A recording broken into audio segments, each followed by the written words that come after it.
case. There's a football. Move! Eat my goal! The goalie has got football pie all over his shirt.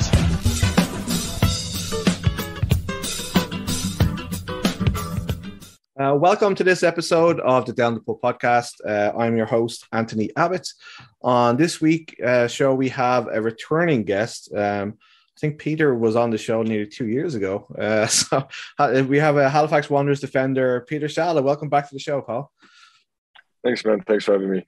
Yeah, I'm really looking forward to it. It was kind of like I felt like I was very wet behind the ears the first time we did this. So hopefully it's a little bit more streamlined and professional. So I thought what we'd do is we'd go through a few questions and then I posted on social media. Anybody had some questions. So we have a few for you to answer. So hopefully you can do that towards the end of the show. So obviously the off season, as we just finished coming to preseason, doesn't feel as long as what the last two have because we kind of know when everything's happening. But how was your off season and what did you get up to? So off season was good. It was really good actually. So obviously the end of our last season wasn't really too pleasant for all of us. So I really asked Matt to get me on a flight straight back home. So I just really wanted to get away from football at that point a little bit, and it really helped because the 2 years before that with COVID and everything there, it was kind of draining, and then not making playoffs in the end for us was really frustrating. So I was super happy to be home.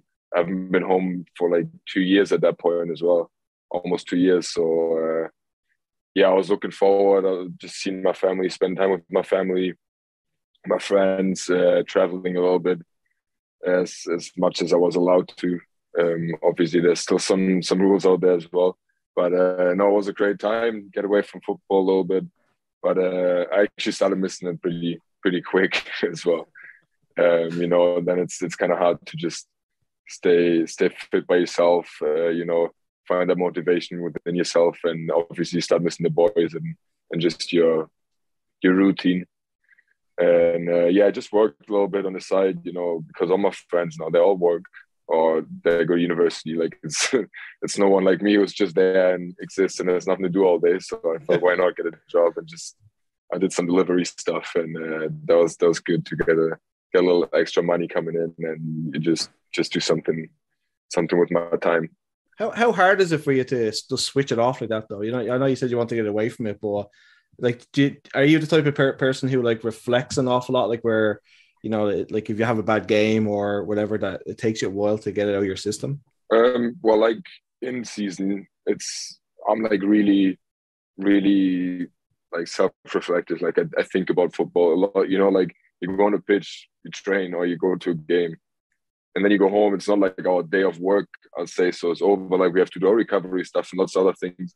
Everything with in mind what's coming up next. So like obviously you sit at home and you watch footage. You look back at what you did good, what you did maybe can improve on, and it takes a lot from yourself as well to be that disciplined and that focus on the game, that you really like have to analyze yourself, because obviously you don't want to look at yourself and say, "Oh, this wasn't good," but you have to do it. So, yeah, in season it's pretty day to day that I have to do that stuff, and in off season I just kind of switch off. Like going without going to playoffs, coming home, I just want to get away from it. I didn't really reflect on anything until like a couple of weeks later, I would say. And the club had a good way of dealing with it as well. They just said like everyone's getting their space for now, and then they started reaching out like towards the end of the year.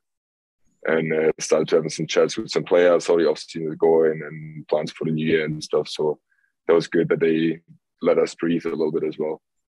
Nice. So obviously preseason started. You started in Halifax and now you're in Toronto. So how's preseason been going, and how are the new players fitting in? Very good so far. Very good. I think all the new players are feeling pretty comfortable here. We have a couple of guys who are first-time pros and a couple of guys who've been around before, like Aiden. He has got a lot of experience, even though he's still young. It's been really good. I mean, they all fit in. Just fine from the beginning. The vibe around the pitch is pretty good. It was from the beginning pretty good, and it still is. And I think it's come together pretty nice. The first 2 weeks in Halifax were good. worked on a lot of just basic stuff to get back into it and to get everyone on the same page. And now with our games coming up, we go more into some details, tactical details. And I think now we're slowly getting an idea of our identity this year.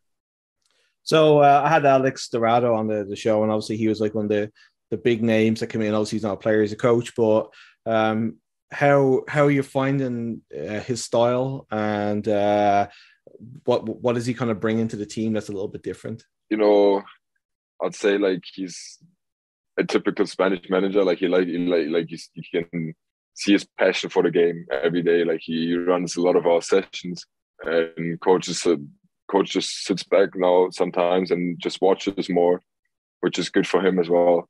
And yeah, he definitely adds a lot to the team. I mean, his resume speaks for itself.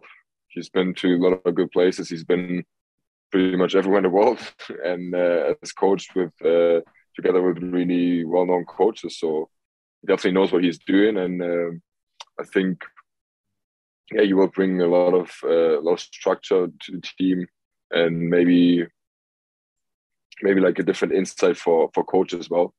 You know, just that you have someone else who's got a lot of experience as well on his side that maybe can just help him in making decisions and just help us being a better team and perform better. I think that'd be nice for Stephen, like that he can, not that he probably wasn't able to do the same with Mazut there, but he's able to take a step back away from just being in the middle of all the sessions, that you can kind of focus a little bit more on the tactics rather than just the kind of day-to-day stuff. So like, is Alex like, is he kind of an arm around your shoulder kind of thing? He'll bring you over and like talk you through stuff, or does he scream and shout at you, or what kind of personality does he have? No, he's very, very calm. Just a very calm, very nice guy. Never heard him like in an aggressive tone or something. Like he's very patient, even if somebody or maybe we don't get something right the first time, the second time. He's very patient, just tries to encourage us all. He gives us a lot of confidence. And yeah, he is that kind of guy that comes over to you and says, like, see, Peter, in this situation, you could have done this and this a little bit better. But he does it in a way that's very comfortable, you know, like he's not coming to point out your mistakes. He's coming, basically says, like, listen, like you did all this and this and this right. But if you do this a little bit differently, then it would be even better. So like, he really like wraps it in a little present that doesn't sound as bad if it's just like, listen, like this.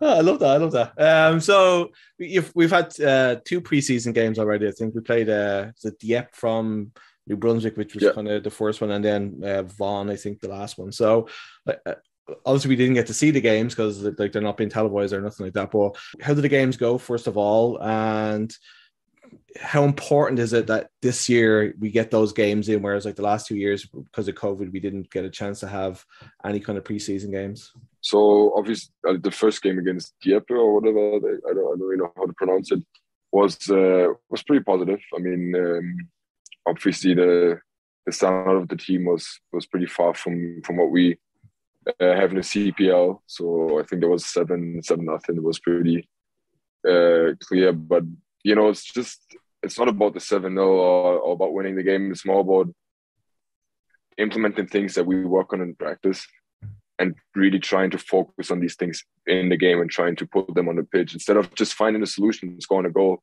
That's all nice, but really trying to do the things that we want to do, that we want to try and work on, because obviously you're going to score goals from them making mistakes or they're, I don't know, giving the ball away in the build-up, something like this. But we really want to try to go in and, you know, try to score goals from what we've worked on. And I think that was pretty positive for the fact that we've only been in training for a week or 2 at that point. And now against Vaughan they're a good team actually. I mean, they're always pretty good in the League One here. So, and I think they drew against York as well and had a good game against Forge or something. So they're definitely a decent team, and they're actually pretty good that day as well. I wasn't too happy with our performance, to be honest, but I think that's just also the fact that we haven't really done a lot of work on our shape yet. So we were really like disconnected, not as compact. So as a defender, me at the back, I'm just fuming for 90 minutes because I don't have people around me, you know. But I mean, the positive thing to take is that we won a game.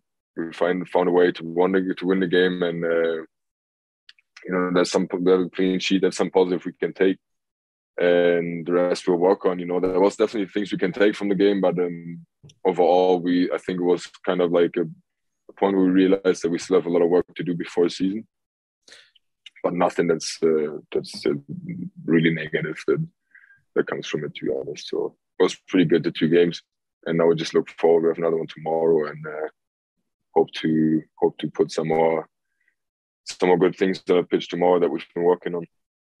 So you're coming into year 4 as a Wanderer, which is kind of crazy when you think about it. We're in a 4th year already. How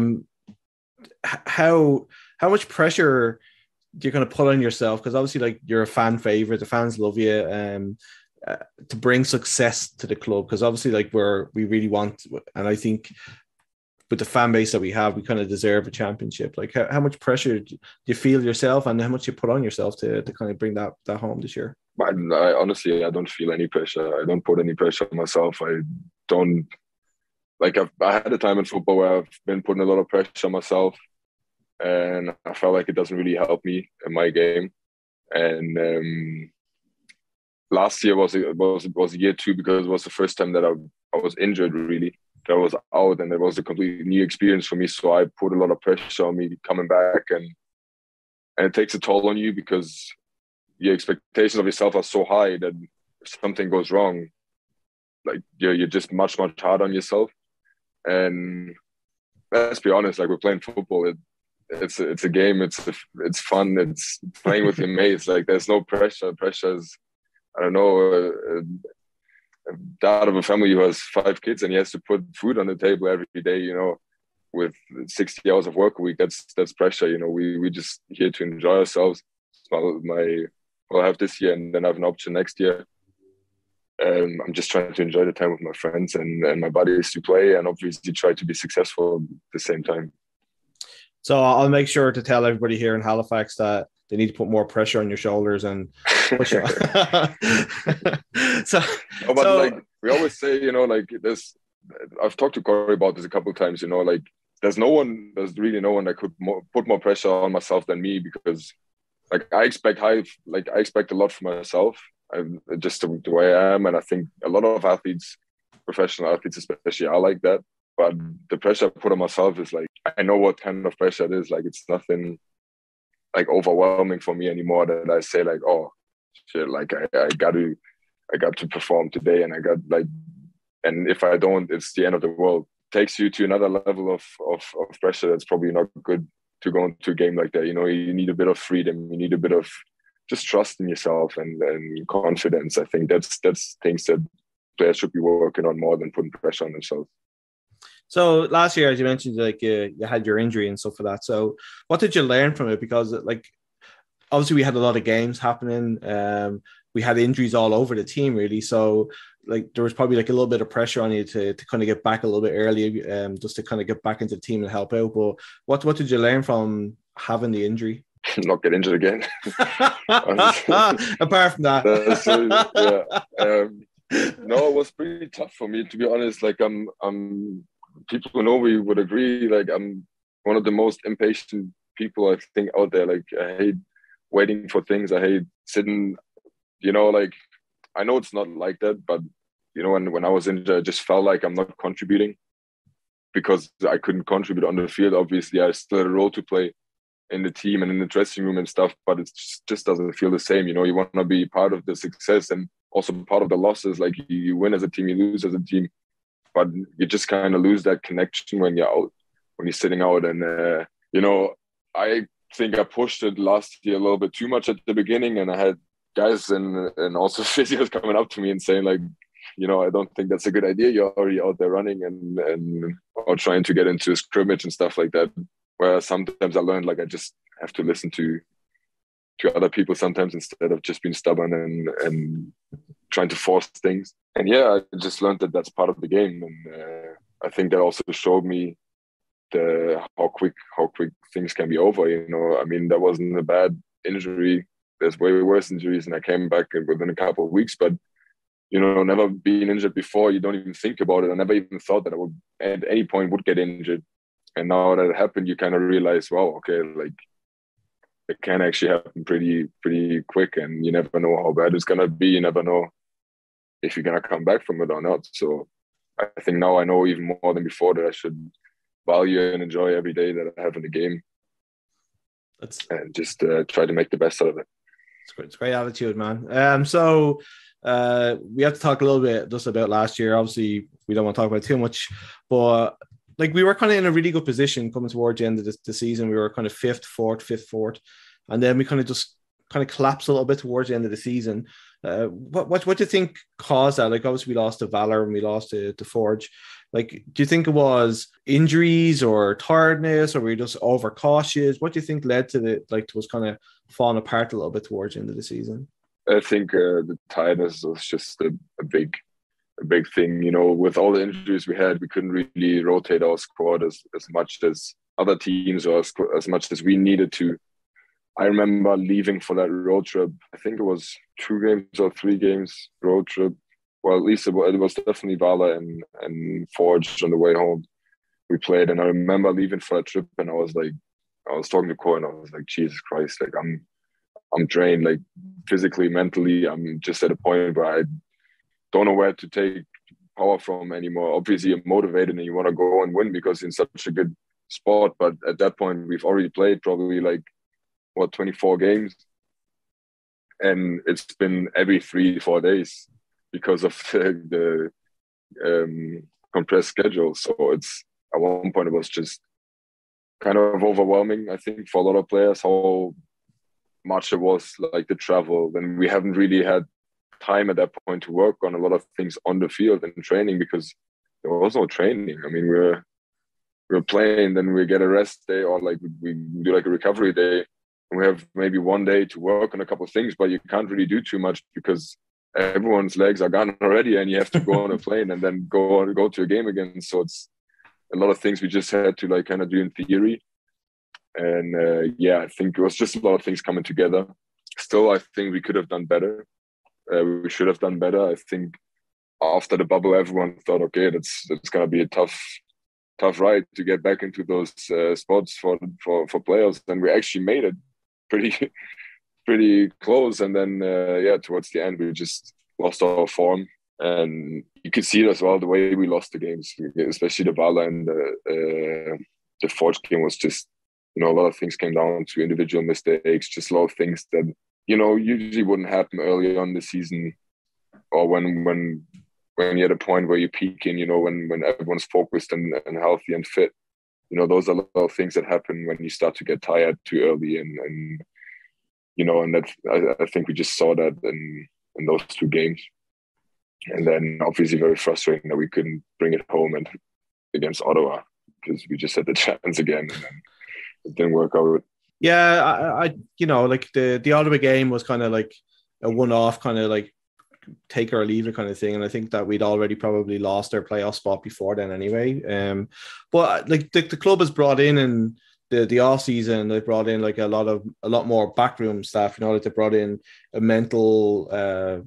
They brought in a motivational coach and all that kind of stuff. So has that been implemented already? Are you guys doing sessions with those people? And do you buy into that kind of stuff? Do you think that's going to help the team? Yeah, for sure. So we have, like you said, more a bigger group of staff around the team. We have a fitness and conditioning coach that we're working together. He has a gym here in Ontario. He's just doing some he's coming out every now and then, and right now he's around the team a bit more because we're here. Then we have a full-time fitness coach now, so Danielle, our physio, doesn't have to warm us up and all that stuff anymore, so she kind of just focuses on the physiotherapy thing. And then we have the mental skills coach, which is really good. I think that plays a huge role in football these days. I felt it last year actually a lot, that I was mentally trained really from the season. Everything that's been going on, starting with the injury, the schedule, the ups and downs personally and as a team. So I think that's definitely something that really helps, because I think people underestimate the pressure that comes with, you know, being an athlete and putting yourself under a certain amount of pressure and pressure from the coaches. You know, you constantly get criticism, so you have to learn a way to deal with all these things, right? And if you don't learn it, I mean, how would you know how to deal with it? And then it becomes a problem and it creeps in. And if there's too many guys in the team who have those problems, then it becomes a bigger problem. I think, I think it's a good addition for us to have these sessions together as a team. We do some stuff, and they're like classroom sessions, and we just do some fun stuff and kind of talk about the values you want to carry as a team and as individuals. And if someone has like individually, not even problems, it's more like, why not get better in this area as well, the mental area of things, if we have the resource right there. You know, it's not like, you know, you have to have a problem to go see her. You can't just go and say like, wait, I just got to take advantage of this. You know, why not take the help if it's right there?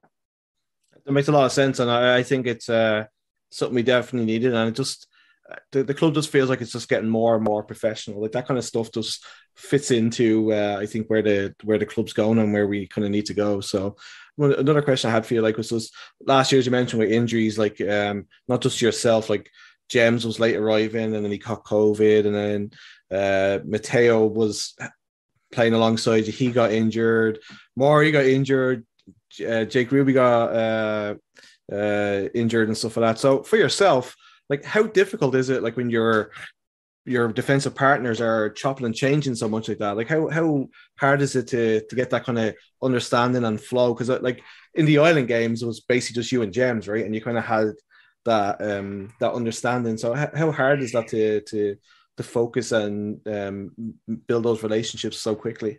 Yeah, it's definitely a factor that's you have to consider. You know, it's always easier to get used to one partner or like a whole backline that works well together, and you know each other, you know the strength and the weaknesses of the other players, so you can kind of like play up to their strength and make each other look good and help each other out. I think the ideal situation would be that if we have 8 defenders and we have a season of 24, like we have to rotate our squad, right? Like there's no player who should be playing every game. I mean, it happened before, you know, Rumpy racked so many minutes last year. It's because we didn't have any real alternatives because we had so many injuries. So it's hard sometimes to rotate, but just to make sure that everyone's always at their best. It's important that if you have played 6 games, that you sit one out maybe, you know. And if you have that within a back four, that you can just, you know, that I'm used to playing with Santos, but I'm also used to playing with Restrepo and other guys, Karim or whoever it might be, that you have that connection with like everyone. I think then you're at a point where you can switch players and don't really lose quality on the pitch. But obviously there's gonna be, you know, that one back four that's gonna play in important games that coach thinks might be the strongest for us or the best for this certain game. And you know, it's very important that you get used to each other and that you build a relationship for sure, especially between the 2 centre backs. I reached out to people on Twitter and Instagram for some questions for you, because the Wanderers did during the lockdown, they did like an Instagram question and answer thing with players. And I thought it was a great way for people to kind of get to know you guys a little bit better. So I was going to ask you a couple of questions, and if you don't want to answer them, you don't have to, man. So which former Wanderer would you like to see back on the team? It's a good question. There's a couple, but probably Elliot. Simmons. Nice. That's he I think how he's matured so much. As you said, like Rampy, like probably would have been able to get some rest that we saw at Elliot in the team. I think Elliot would definitely have like slotted into that kind of position. Where are you with your permanent residency status? It's actually getting sorted out right now, so we're just waiting. You know, they always takes, I think they do it every 3 months or something. They take like a certain amount of the applicants and then they decide yes or no. And I think Cory and I are both in the process, and I think we should be up in the next 3 to 6 months latest. Amazing. There's a lot of people who are really looking forward to you getting those cards, and it's going to be a good day.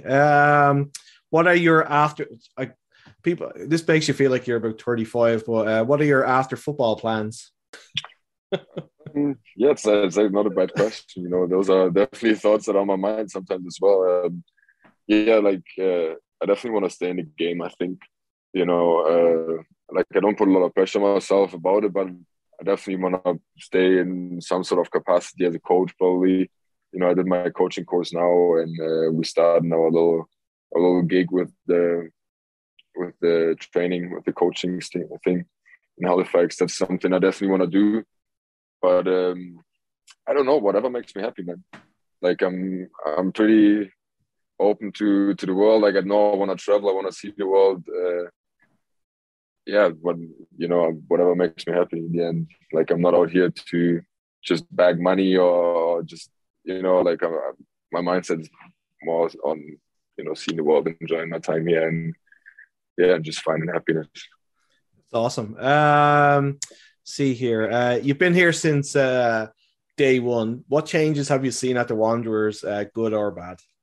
I think there's not a lot of bad things I could say about how this club has developed itself over the last 4 years. I think every year there was things that they've improved on, and I hope they'll continue doing that. I think every year they become a bigger part of the community, and there's more people who find out about the Wanderers, who want to come to games.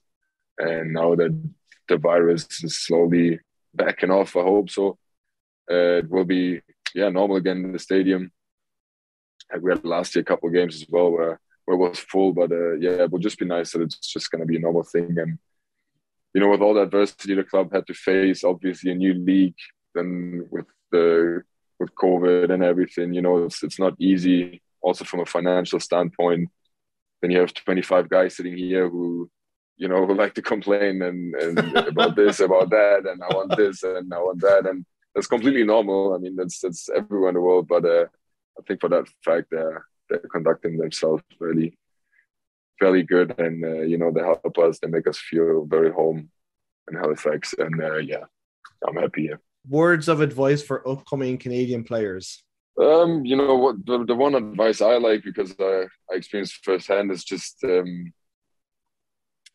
just like live football is, it's a fight. You get knocked down, you gotta get back up. It doesn't mean that's your chance done.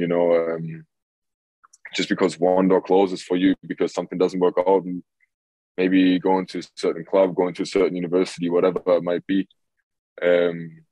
just don't give up on it. If you work hard, and if you have a dream and you want to succeed, you gotta get up and learn from things. That's the way you learn, by trying things out, and by getting knocked down, by failing sometimes, but then okay, this is what I shouldn't do. This is a lesson for me, and now I keep going, and I'm a better version of myself. What's the difference between the academy system in Germany that you grew up in and college football in Canada? Oh, there's a lot of differences.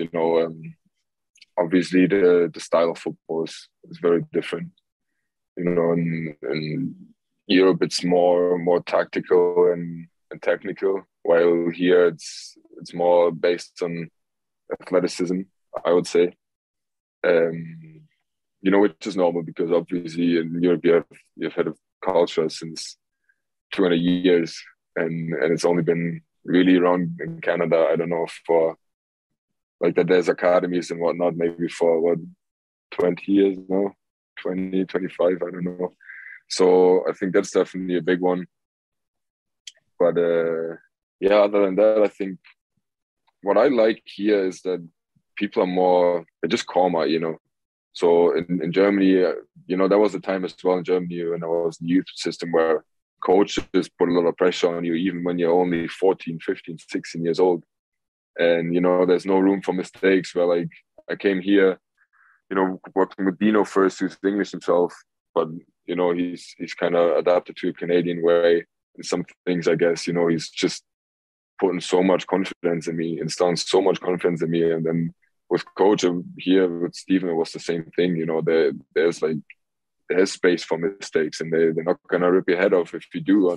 They just want to try to get you to a point where you always try to do the right thing. And as long as you have the right idea and recognize the right thing, it's okay to execute it. Maybe not in the best way. It's gonna happen, but as long as you have the right idea, they're not gonna be angry at you. So I think that's something that definitely I like better here than in Germany, because in Germany everything is very drilled and very has to be perfect and excellence, and you know it's tough at times. So that's definitely, it's a little more laid back here. Nice. How loudly will you cheer for Alex Marshall at the Canada game if you get to go? Yeah, it's a tough one. I definitely want Canada to go through. They've been their run was amazing.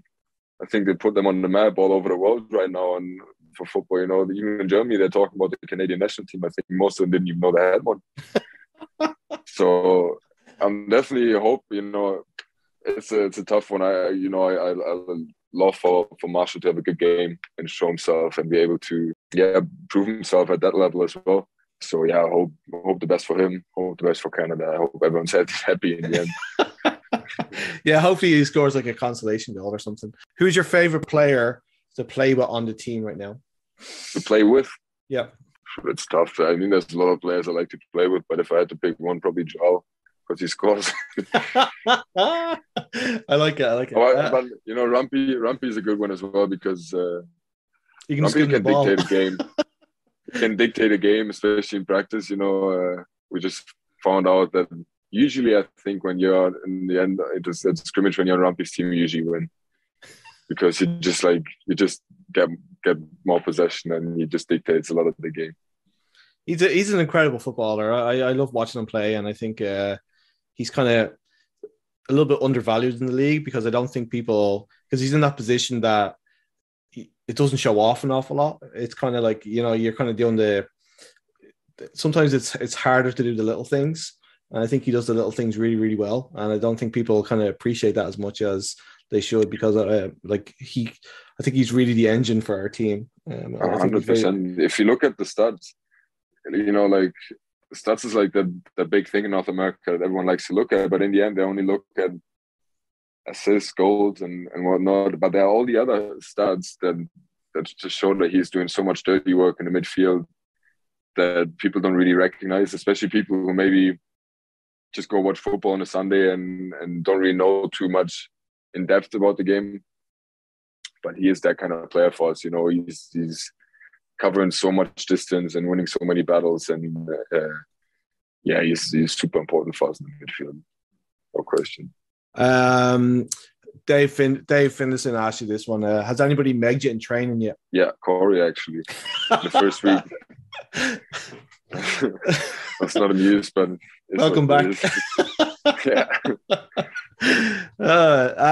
So somebody had a nickname for you, their chef. What do you think of that nickname, and would you like people to use it? You know, in Germany, chef means like boss. So like, but I know here it means like cook. Basically. So people will probably get it the wrong way and ask me to cook them something after. So I don't know. I'm not sure about that one. cook you up an omelette. And then there's just two more ideas. Sorry, bud. Your biggest challenge in your time at the Wanderers? My biggest challenge was definitely the injury, I would say, last year. And can you tell people about your tattoo that you tattoo? My chest piece? Yeah. I got that a while ago. I was 19 maybe.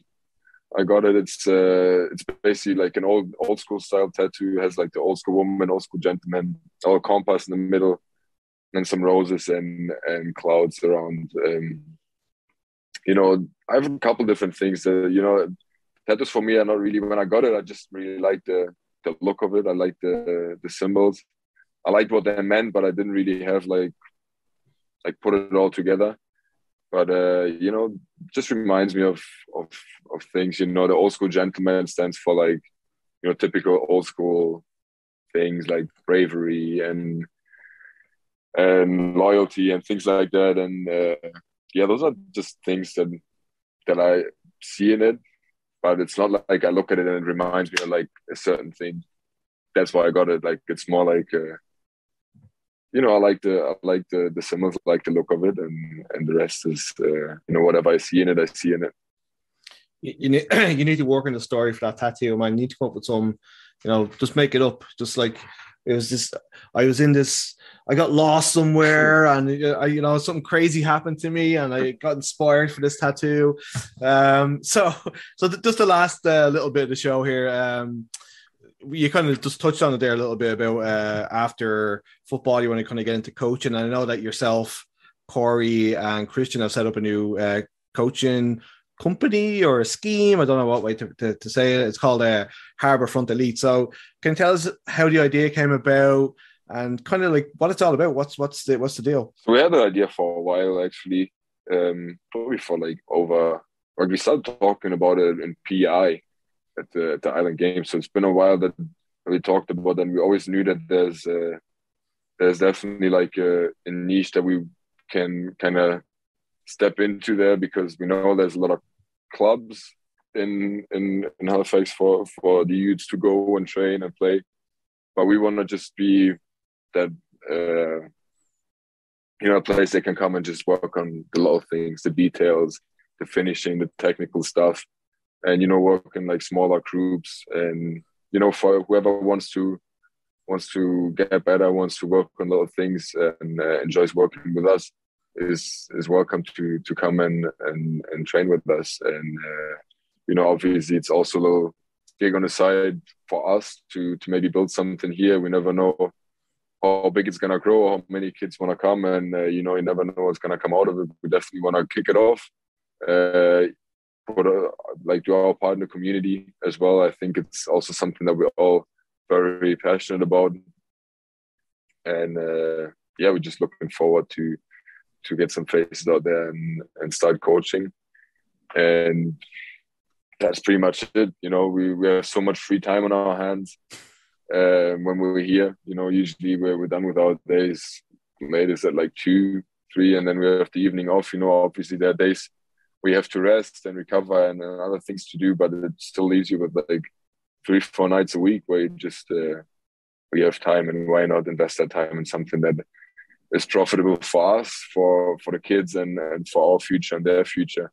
And that's pretty much why we wanted to kick it off. And we have had it in mind for a while. And this year now, with COVID gone, or like not gone, but hopefully gone completely soon, it's much easier for us to really kick it off and start getting kids out to train. So you've got a pilot program coming up in April. What will the sessions kind of be like, and how can people get their kids signed up? We have a mailing list. We started with a mailing list, so whoever wants to sign up their kids, they can give us their email. We'll send them some more information, and then like a little Google form where they put their age, position, what times of the week they would be free to come. And the first 3 weeks is kind of like we just want to pilot it a little bit, see how it works out with the plans we've made, how many kids are coming out, what are potential groups that we could break them into. And once we've done all that, we want to go into group session, maximum 8 kids, and small group sessions, 4 kids, and then individual sessions as well. We want to offer all the whole different range. And I think the first couple of weeks are just there for us to really get the foot in the door, get to know some kids, get to know some parents, see what we can improve on, what is good, maybe what we need to buy, if we need pug nets, if we need something else, if we, just things that we have to kind of figure out in the first couple of weeks. And then I think once that's done, we're just going to kick it off and try to get as many kids and as many happy parents to the pitch, and, just have some fun and banter as well. I love it. Is there a website people can go to? No website. No, we have social media, so Instagram, Facebook, and our email address is on those social media accounts as well. So they can text us, Facebook, Instagram, or just send us a mail, and we'll be happy to invite them to a session. Yeah. And what's the Instagram handle that people can go to? It's Harbour Front Elite. It's for Instagram and Facebook, and yeah, they can find the email as well. So yeah, so if you want to have your kids hang out with some Wanderers and learn direct from the pros, it sounds like it's going to be a really great scheme, man. It's a fair play to you. It's kind of nice that you're investing your time into something, and yeah, man, I'm really hope it works out for you. I'm really impressed. Everything I've seen online so far looks really good. So is it you that has you've got your B license, right? Are you working on going further with that? Yeah, I just actually finished it, so I'm just waiting on my results to come back, and then I should be done with my B. So that's definitely something that I want to keep working on. It's actually fun to do that course, lots of information, and now it's just up to me to learn some things myself, and like to implement all these things that I've now picked up again, and yeah, just put them in the sessions with the kids. I really appreciate you giving me so much time, man. Like I know that you're busy and this is your downtime. So thank you so much. It's been great kind of catching up, and the season just can't come quick enough, man. It's like was it 16 days away? I think somebody said today. Well, it's April 7th, isn't it? In New York, yeah. So yeah, it's coming quick. Yeah, I'll one last question before I let you go. Sorry, what do you think of the New Jersey? I like them. I've seen both. I've seen the other one as well. It's also nice. I like the away one, and I think this one, the main kit this year, the ones that you all know now, it's basically the opposite from last year, right? A little bit. So you have the navy in the middle, and it reminds me a bit of our first home game from the first year, and that's probably my favorite jersey of all time. That we had the first home jersey, so I like it. I definitely like it. That's amazing. Yeah, man. Thanks a million. I really appreciate it. Can't wait to see you back at the Wanderers ground, and hopefully this is our year. I appreciate it, man. Thanks for Peter. having me on. Always a good chat. I'll talk to you soon.